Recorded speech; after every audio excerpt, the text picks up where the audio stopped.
Knock at the cabin.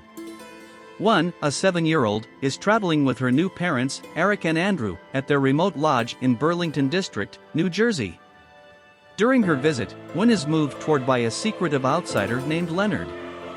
At first beguiling, Leonard makes sense of that he wants Juan and her folks' assistance to save the world. While the two hang out getting grasshoppers, Wynn becomes dubious when 3 others appear with improvised weapons. Wynn escapes to caution Eric and Andrew, yet the guests break into the lodge prior to tying them up, with Eric supporting a blackout.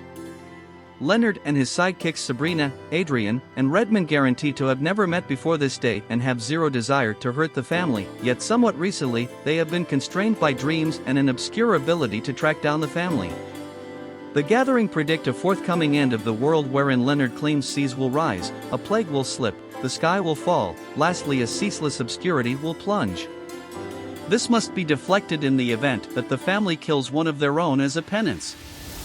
They are cautioned that, while they will endure the end of the world, in the event that they don't decide, they will be ill-fated to be the last individuals alive.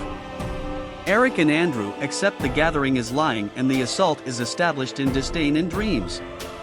At the point when the family will not pick, the guests lead a peculiar custom in which Redmond covers his head with a fabric and they beat him the tar out of with their weapons. Eric, who is concussed, accepts he sees a figure of light as Redmond bites the dust. On the television, media reports pulverizing torrents, which Leonard says is the beginning of the end times. Andrew comes to accept that Redmond is really Jeff O'Bannon, a homophobe who attacked him in a bar quite a while back, for which he went to jail. Andrew accepts O'Bannon found him as retribution.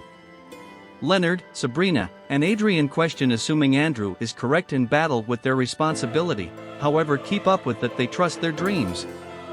They uncover that Redmond's passing has briefly deferred the end times. The following day, the gatecrashers penance Adrian as Eric and Andrew will not pick a penance. The catastrophes go on as a plague spreads across the globe. Andrew demands the catastrophes are unintentional and the guests were expecting pre-planned news broadcasting.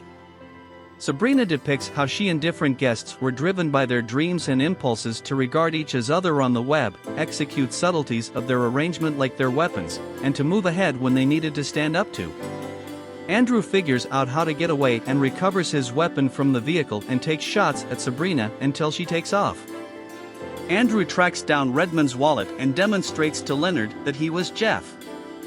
Harmed from his assault and their tires cut, Andrew accepts the 4 arrived in a truck close by and secures Leonard in the washroom.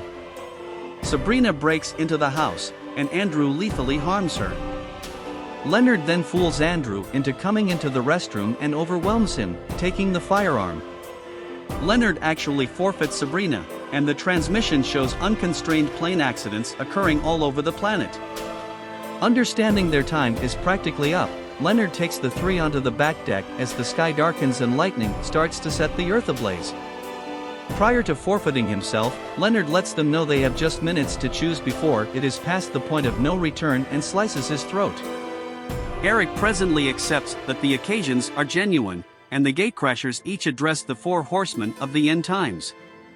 Not believing that one should experience childhood in an obliterated world, Eric offers himself as the penance.